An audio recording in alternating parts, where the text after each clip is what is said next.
अच्छा अगर ये कैपेसिटर में सेम होता है तो फिर इसमें चार्ज तो एक ही तरीके का फ्लो होगा ना, जैसे पॉजिटिव होता है या फिर नेगेटिव होता है, तो एक तो कैपेसिटर से दूसरे कैपेसिटर में जाने के लिए खाली है कि भरा हुआ है, यहाँ से जा रहा है उसमें जा रहा है, तो उससे पॉजिटिव चार्जेस जा रहा है या फिर सिर्फ नेगेटिव चार्जेस जा रहा है, तो उसमें हमारा पॉजिटिव नेगेटिव जो फ्लो बता चुके हैं कि अगर इधर नेगेटिव जा रहा है तो हम ये देखो कि उधर पॉजिटिव चार्ज आ रहा होगा ना। करंट का मूव करने का मतलब क्या होता है कि इलेक्ट्रॉन नेगेटिव टर्मिनल से पॉजिटिव टर्मिनल जा रहा है, ठीक है, तो हम बोलते हैं नेगेटिव चार्ज यहाँ से आ रहा है, इसका मतलब पॉजिटिव चार्ज उल्टा आ रहा होगा, ठीक है। ओके, तो हम बात करते हैं अभी किस पर, एनर्जी लॉस पर। तो एनर्जी लॉस मान लेते हैं कि दो क्या है, कंडक्टर है, दो कैपेसिटर है कंडक्टर, राइट, तो चार्ज फ्लो कर रहा है एक पॉइंट से दूसरे पॉइंट पर, मतलब एक से दूसरे की तरफ। तो हम मान लेते हैं कि दोनों कैपेसिटर एक था, मान लो इनिशियल एनर्जी जो होगी उनका सम, पहले का हाफ C1 V1 स्क्वायर और दूसरे का हाफ C2 V2 स्क्वायर। ये C1 और C2 क्या है, दोनों कैपेसिटर की कैपेसिटेंस है, राइट। V1 और V2 क्या है, दोनों का पोटेंशियल है, राइट। तो ये हमारा चीज हो गया इनिशियल एनर्जी। जब वो दोनों फ्लो करेगा आफ्टर इक्विलिब्रियम उनकी एनर्जी कुछ हो जाएगी, वो ये half C1 V square half C2 V square. ये तो होगा नहीं होगा, ये तो होगा, हाँ यही तो जाएगा ना, आप समझ नहीं। ओके, तो ना ना अरे ये सॉरी गलती हो गई, दोनों का पोटेंशियल तो सेम है, हाफ C1 V स्क्वायर और हाफ C2 V स्क्वायर, ठीक है। ये अब क्या होगा, जो एनर्जी लॉस होता है वो क्या, बात की एनर्जी कम होगी, पहले की एनर्जी ज्यादा होगी, ऑब्वियसली बात है एनर्जी लॉस हो रहा है, तो क्या करेंगे energy loss. Basically energy loss होती है क्या, एनर्जी कभी लॉस होती ही नहीं है, सिर्फ ट्रांसफर होती है एक पॉइंट से दूसरे पॉइंट पर। तो अब बस हम ये देख रहे हैं कि उस सिस्टम पे कितनी एनर्जी चली गई, ट्रांसफर होने के लिए ही सही, लॉस नहीं हो रही, बस वहां से चले गई तो कहीं और लग गई, ठीक है। U2 माइनस U1 क्या हुआ, U2 माइनस U1 बात ही कम होगी ना, एनर्जी तो बाद में कोई काम करेगा, जब कोई सिस्टम काम करता है उसकी एनर्जी घटती है ना, तो जब कोई काम कर रहा है तो उसकी एनर्जी घटी, जब कोई काम उस पर कर रहा होगा तो एनर्जी क्या होगी, बढ़ेगी, ये तो होगा, क्लियर।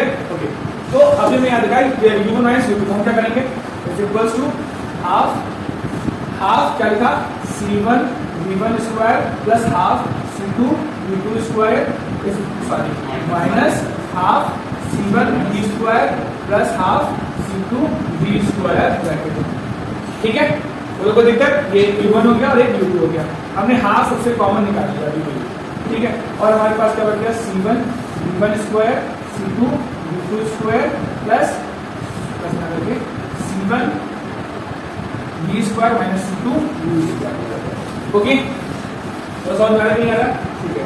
तो अगर हम यहाँ पर देखें, क्या देख रहे हैं हम, C1 V1, तो C1 दोनों का कॉमन निकाल सकते हैं, हाँ ये दोनों कॉमन निकाल सकते हैं, इन दोनों में C2 कॉमन निकाल सकते हैं, तो यहाँ पर क्या बचेगा V1 माइनस V का whole square, sorry V1 square minus V square, और ये, लेकिन ऐसे भी काम नहीं चलेगा, कुछ हमें और करना पड़ेगा, क्या करना पड़ेगा, क्या करना पड़ेगा, कुछ तो करना पड़ेगा ना,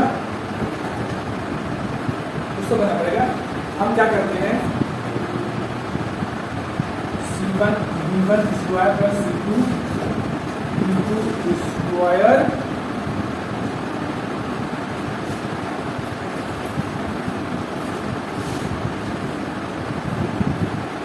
minus C1 plus C2, common निकाल लिया क्या, V स्क्वायर, तो कोई दिक्कत नहीं है। ये क्या है, कॉमन पोटेंशियल, इसकी वैल्यू क्या थी, since V is equals to C1 V1 plus C2 V2 upon C1 plus C2, यही तो था। तो इसका स्क्वायर क्या हो जाएगा, इसका पूरा स्क्वायर, बोलो होगा या नहीं होगा, क्लियर है कि नहीं क्लियर है, पक्का। तो हमने यहाँ पर ये ले लिया क्या, इसकी जगह अब यहाँ पर मिला देंगे, तो हम ये ऐसे करते हुए क्या जाएगा हमारा, हम देखो नेगेटिव अगर इसकी वैल्यू आती भी है, अगर इसकी वैल्यू नेगेटिव आती है तो हम क्या करेंगे, इसका मतलब यही दिखाएगा कि भाई एनर्जी, इसका मतलब गेन, क्योंकि U1 माइनस U2 किया ना, तो पहले की एनर्जी और अभी की एनर्जी में, क्योंकि चार्ज ट्रांसफर हो रहा है तो एनर्जी कितनी गई, तो एनर्जी का नेगेटिव आ रही है तो इसका मतलब क्या हुआ, तो उसका चार्ज मिला, ठीक है। ओके, तो यहाँ पर हमने निकाला हाफ, फिर से एक का U is equals to half C1 V1 square plus C2 V2 square minus C1 plus C2, और V की जगह क्या ली थी हमने, C1 V1 plus C2 V2 upon C1 plus C2 का होल स्क्वायर। ये दूंगा, ये C1 प्लस C2, ये C1 प्लस C2 कैंसिल, उसको ओपन किया तो क्या आ गया, C1 V1 square plus C2 V2 square minus C1 V1 square V1 square plus C2 square V2 square plus 2 C1 C2 V1 V2। ये तो आएगा सब के सब नेगेटिव होंगे।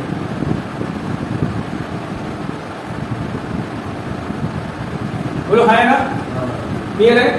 अब एलसीएम ले लेते हैं, इसीलिए मैंने कल बोला था कि आपको उस जमाने का बना दिमाग सब बोल जाता है, 2 घंटे क्लास में पूरा चुकी था, उसके बाद क्या होगा, तो हाफ इसका लिया तो क्या आ गया, C1 V1 square plus C2 V2 square C1 plus C2 minus C1 V1 square square sorry minus C2 V2 square square minus 2 C1 C2 V1 V2। क्या आंसर हो रहा है, तो क्या करें, ठीक है, ओके। अब ये जब मल्टीप्लाई किया तो हमारे पास क्या आ गया, हाफ मल्टीप्लाई किया तो C1 square V1 square C1 C2 V2 square C1 C2 V1 square C2 square V2 square, ये दूंगा, ठीक है, माइनस ये जैसा है C1 square V1 square minus C2 square V2 square minus 2 C1 C2 V1 2 cancel cancel, मतलब ये C1 square V1 square ये कैंसिल, ठीक है, होते ना, बोलते नहीं यार तुम लोग, यस सर, ठीक है। C1 C2 V2 square C1 C2 V1 square C1 C2 तीनों में मिल रहा है, तो C1 C2 बाहर निकाल लिया, C1 C2 बाहर निकाल लिया, तो अंदर क्या बचा, अंदर बचा V2 square plus V1 square minus 2 V1 V2 है ना, और अपॉन C1 प्लस C2 बचा ही हुआ था, बोलो समझ में आया कि नहीं आया, ये कुछ फॉर्मूला नहीं बनना, V1 माइनस V2 का होल स्क्वायर है, तो हाफ V1 माइनस V2 का whole square C1 C2 upon C1 plus C2, this is energy loss. और क्या ये सच में एनर्जी लॉस हो रही है, नहीं, ये तो सिर्फ दिखाने का है कि कितना हो रहा है। ओ भाई तुम्हें सब दिखाई दिया कि नहीं दिया, जिसको नहीं दिखाई दिया भाई फोटो खींच लो यार, मैंने पूरी कोशिश कर लिया, याद है हम लोग क्या कहते हैं कैपेसिटर, देखो कैपेसिटर में it is a device, it is a device in which sufficient amount of charge can be stored, right? To form a capacitor,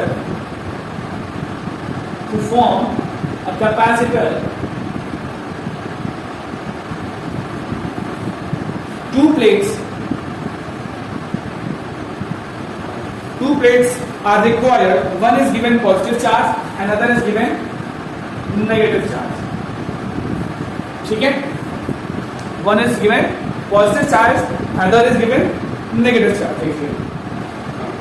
The positive charge source must have higher potential,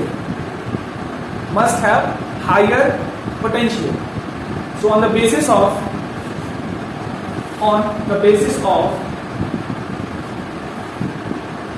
construction of plate,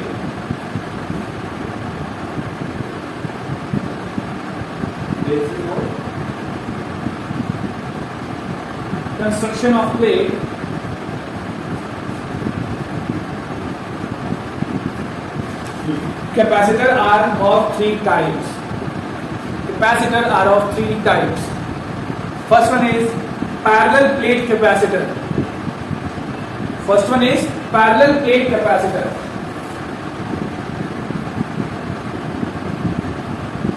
Second one is spherical capacitor, and third is cylindrical capacitor, ठीक है।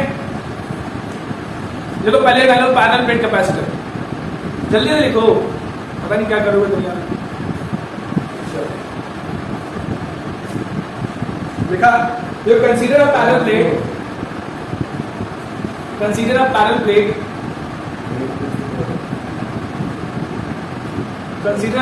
capacitor of area A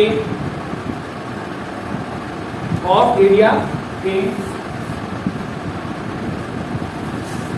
and space between them is D. Space between them is D. If Q naught charge, first of all, if Q naught charge is given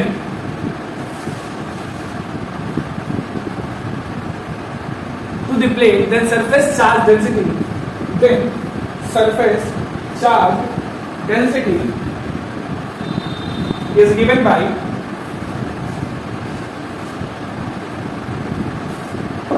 देखो surface charge density क्या होता है sigma, ठीक है, sigma क्या होता है Q by A, where Q is क्या कितना चार्ज है Q नॉट लिखा था ना, Q नॉट चार्ज और एरिया कितना था A था ना, तो Q नॉट A वो Q नॉट अपॉन A हो गया, ये क्या हो गया सरफेस चार्ज डेंसिटी, ठीक है।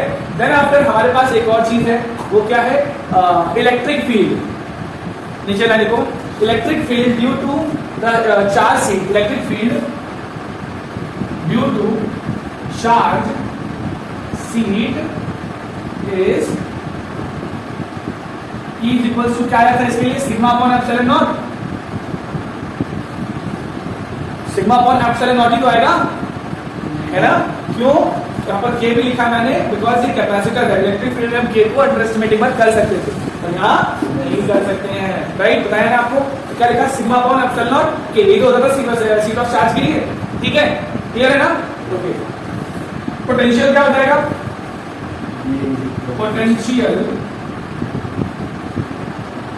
ड्यू टू चार्ज सी, ठीक है, एक पॉइंट से दूसरे पॉइंट पर कितनी डिस्टेंस है, d डिस्टेंस है ना, तो मान लेते हैं इसकी वजह से इस पर पोटेंशियल कितना आएगा डेल्टा V बोल सकते हैं, और V इंटू D, यही तो होता है ना। अरे इलेक्ट्रिक फील्ड क्या होता था माइनस dV/dr, पोटेंशियल ग्रेडियंट होता था ना, क्यों होता था, तो dV इक्वल टू क्या हो जाएगा E इंटू dr, तो भाई होता था ना, ठीक है, तो उसको इंटीग्रेट कर दे तो नेगेटिव कैंसिल आउट होती है कि 1/d मतलब इसका 1/r स्क्वायर का नेगेटिव है तो माइनस का 1/r आता था ना, तो माइनस माइनस कैंसिल होकर पॉजिटिव यानी कि वो पॉजिटिव रहता है, तो कुल मिला के यहाँ पर क्या आया potential V equals to E into D, where E is sigma upon epsilon naught K into D ना, अरे बोलो भाई, नहीं क्लियर है पक्का ना, और इसको क्या बोलेंगे हम लोग Q, सिग्मा क्या होता था Q बाई A ना, तो Q upon A epsilon naught K into D, बोलो यही होगा कि नहीं होगा, ठीक है, ठीक है, सिंस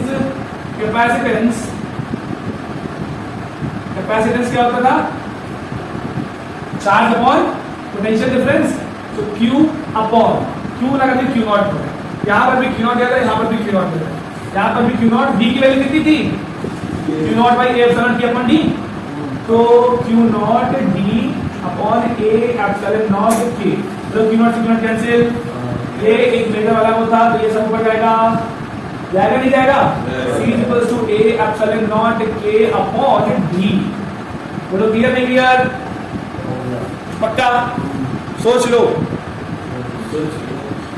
पक्की तरीके से ना, वाह। देखो अगर यहाँ पर ये मीडियम एयर होता तो K की वैल्यू क्या होती 1, अगर वहां पर एयर होता तो यहाँ पर K की वैल्यू 1 होती, तो एयर के लिए, एयर वाले कैपेसिटर के लिए जिसमें मीडियम एयर बना हो, वो उसके लिए क्या होगा, उसके लिए capacitance A epsilon naught upon क्या, एयर के लिए ये डाइलेक्ट्रिक है, डाइलेक्ट्रिक कांस्टेंट एयर में इसकी वैल्यू यूनिटी होती है, ठीक है, डाइलेक्ट्रिक कांस्टेंट की वैल्यू फॉर एयर और वैक्यूम 1 होता है, तो फॉर एयर और वैक्यूम K की वैल्यू 1 हो गई, एंड देन आफ्टर यहाँ पर क्या जाएगा C equals to A epsilon naught upon D, right, air है पक्का, कोई शक नहीं है, आगे बढ़े। अब की बार पैरेलल प्लेट कैपेसिटर तो है पर इसमें डाइलेक्ट्रिक कांस्टेंट होगा, ठीक है, तो हेडिंग डालो कैपेसिटेंस ऑफ, हाँ बिल्कुल, जल्दी से बनाओ डायग्राम ये वाला भी और दूसरा डायग्राम, यानी कि नोट करो हेडिंग पहले, capacitance of parallel plate capacitor, capacitance of parallel plate capacitor, क्यों क्या लग रहा है, कैपेसिटर उसकी तरह नहीं लग रहा है, गोल गोल तरह नहीं लग रहा है, क्या क्यों अजीब क्यों लग रहा है? आप देखो, क्या ये वाला देखो, वो वाला देखो, खाली वाला देखो वाला मतलब ये पैरेललोग्राम जैसा लग रहा है, वो पता नहीं क्या चीज है। अरे यार प्लेट लग रहा है ना, ये भी मतलब हम क्या कर रहा हूं, मेरा तो बोल चाहिए capacitance of parallel plate capacitor partially filled with dielectric. अच्छा एक और Capacitance of parallel plate capacitor filled with partially filled with dielectric.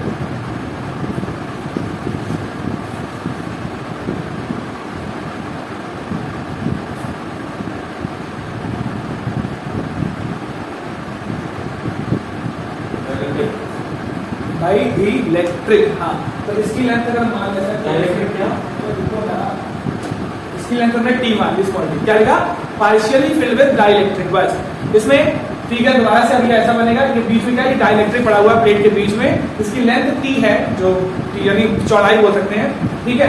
तो जो बचा हुआ स्पेस बचा हुआ है इसमें, वो बचा कितना हुआ, ये और इतना स्पेस बचा ना।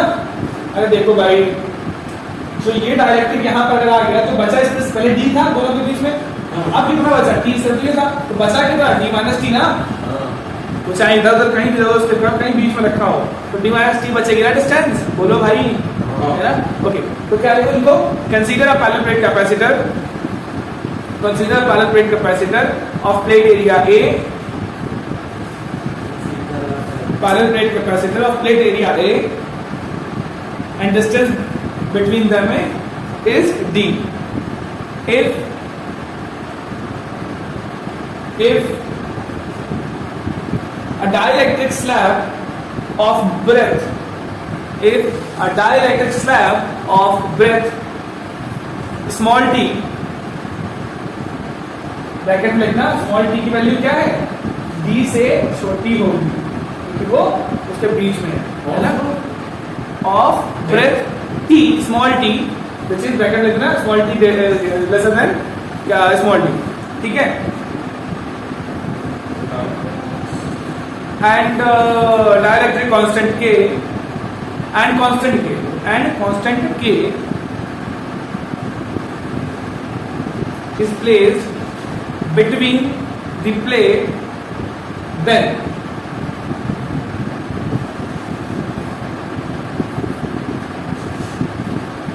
ठीक है। वापस से वही Q is equals to sigma equals to Q naught by A, Q naught charge तक जा रहा होगा तो, लेकिन यहाँ पर कुछ है, तो यहाँ पर इलेक्ट्रिक फील्ड दो अलग अलग जगह रहेगी, एक कुछ यहाँ पर और एक कुछ इसके अंदर, है ना, एक तो का। तो लिखो इसमें क्या लिखो, electric field between the plate, electric field between the plate in free space, in free space,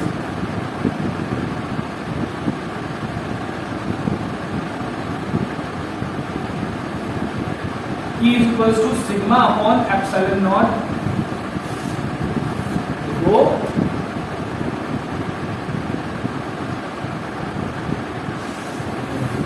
ठीक है। And in dielectric E is equals to sigma upon epsilon naught K, ठीक है। नेक्स्ट लिखो नीचे, potential difference between the plate is क्या हो जाएगा, V is equals to E, एक हो जाएगा D माइनस T, जो कि इसको हम बोलते हैं E1 और इसको 2 मानते हैं, ठीक है। तो E1 D minus T plus E2 into T, बोलो बात समझ आ रही कि नहीं आ रही है भाई। D माइनस T E1, यानी कि E1 क्या है, जो इस वाले मीडियम में है, ये वाला मीडियम, ये जो खाली स्पेस है ना, इसमें जो इलेक्ट्रिक फील्ड है, और एक फील्ड है जो इसमें भरी पड़ी है, तो इसकी लेंथ क्या होगी, T लेंथ ना, तो ये E2 हो गया यहाँ पर, तो मैं E2 और E1 इसको बोल दिया, ठीक है। तो जो पोटेंशियल होगा वो तो सम होता है ना सब कुछ, तो पहला ये ED हो गया, यानी this one E into D और ये E इंटू D, तो E1 D माइनस T और ये E2 D minus T into T, तो E1 क्या हो जाएगा यहाँ पर, अगर हम बोले Q by A epsilon not, और क्या हो जाएगा Q by A epsilon naught K, नहीं तो होगा, तो इसको हम बोल सकते हैं Q Q by A epsilon not D minus T bracket में, और इसको बोलेंगे Q by A epsilon not के इंटू टी। बोलो कोई दिक्कत है क्या? है ना? पक्का?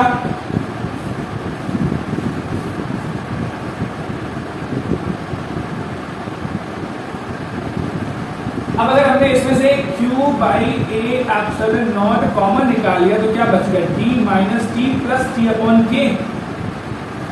बोलो ये बचा, D minus T plus T upon के, तो बचा। क्लियर है कि नहीं क्लियर है? हाँ, कॉमन क्यों निकालेंगे, हमारे आगे जाएंगे। ठीक है, तो यहाँ पर हमने क्या किया नेक्स्ट स्टेप में कि हमें पोटेंशियल डिफरेंस मिल गया। अब हमें कैपेसिटेंस निकालना ना, तो कैपेसिटेंस बिना पोटेंशियल तो निकाल नहीं सकते। कैपेसिटेंस की क्या होता है? Q बाई V ना, तो Q बाई सब जगह Q नॉट लगाया था, इसलिए हम फिर से गलती करें Q नॉट लगाते हैं, बाकी तो जो भी चार्ज होगा वही आएगा। तो Q नॉट और V की वैल्यू क्या है? Q not upon A epsilon not D ना सॉरी गलती हो गई, D minus T plus T upon के, राइट? कोई दिक्कत नहीं है ना? तो ये Q नॉट से Q not cancel, capacitance is given by ये ए एप्सिलॉन ऊपर पहुंच जाएगा, A epsilon naught upon D minus T plus T upon के। बोलो कोई दिक्कत? तब जब उसमें क्या पड़ा होगा? तब जब उसमें कैपेसिटेंस में डाइलेक्ट्रिक पड़ा होगा तो हमारे पास ये आएगा। अभी तो सिर्फ एक कैपेसिटेंस मतलब कैपेसिटेंस सिर्फ एक डाइलेक्ट्रिक है ना। अगर मान लो n नंबर ऑफ डाइलेक्ट्रिक पड़ा हो, बहुत सारा डाइलेक्ट्रिक पड़ा हो, तो क्या करेंगे? क्या करेंगे? सेम प्रोसीजर होगा ना भाई, जैसे E1 E2 दो पार्ट में डिवाइड किया, तब E1 तो ठीक है, लेकिन E2 चेंज होता रहेगा ना भाई। हर डाइलेक्ट्रिक कांस्टेंट की अलग अलग डाइलेक्ट्रिक वैल्यू होगी, तो उसके लिए K1 K2 K3 K4 ऐसा सो ऑन द डाइलेक्ट्रिक की वैल्यू होगी ना, उस कांस्टेंट की वैल्यू। अरे कोई डाइलेक्ट्रिक अगर पड़ा होगा उसमें अलग से, तो उसकी डाइलेक्ट्रिक कांस्टेंट की वैल्यू हो सकता हो सेम हो, उसका डिफरेंट हो, तो हो सकता हो K1 K2 K3 सब मतलब अलग अलग हो सकते हैं ना। आज समझ में नहीं? ठीक है, तो यहां पर हमने मान लिया for n number of capacitor, अगर होंगे n number of capacitor, n number of dielectric present in capacitor, तो क्या होगा? then C is equals to same वही A epsilon naught upon D minus, अब जो D है ध्यान देना, यहाँ पर ध्यान देने वाली बात ये है कि जो D है वो तो फिक्स होगा ना, D तो फिक्स होगा ना, लेकिन इसमें क्या होगा? इसमें नंबर ऑफ डाइलेक्ट्रिक वैल्यू बढ़ जाएगा। तो जो यहाँ पर अभी T था, मान लेते हैं हम यहाँ पर एक थोड़ा सा दूसरा बना देंगे, यहाँ पर एक दूसरा बना देंगे, ये एक शीट है, ये एक शीट है, ठीक है, ओके। तो इसमें दो ऐसे डाइलेक्ट्रिक, ये डाइलेक्ट्रिक, ये डाइलेक्ट्रिक, ये डाइलेक्ट्रिक है ना, जाने कितनी पड़ी हो। तो इसकी लेंथ T1, इसकी T2, इसकी T3, इसकी T4, सबकी लेंथ अलग होगी। तो जो यहाँ पर वैल्यू आएगी, ये तो D फिक्स है ना, तो क्या आ जाएगा? एक तो जो नेट आएगा यानी E1 वो क्या आ जाएगा? D minus T1 minus T2 minus T3 minus T4, ऐसे आएगी सारी वैल्यू भाई। T1 T2 T3 T4 पूरा माइनस करना पड़ेगा ना, पूरी D लेंथ से उतना माइनस करना पड़ेगा, और हर T1 के लिए उसका एक अलग इलेक्ट्रिक फील्ड आएगा, K1 K2 K3 ऐसा कुछ आएगा ना। बात समझ में आ रही है? हाँ, बाद में कॉमन निकाल के सब कैंसिल आउट हो जाएगा, पर यहाँ पर एक चीज रह जाएगी, वो ये हो जाएगा D minus T1 minus T2 minus T3 so on the plus Tn sorry minus Tn, ठीक है ना? क्या है? प्लस K1, तो plus T1 upon K1 plus T2 upon K2 plus so on the Tn upon Kn। ये बात समझ में आई कि नहीं है? नहीं आई तो बता दो, फिर से बता दो। हाँ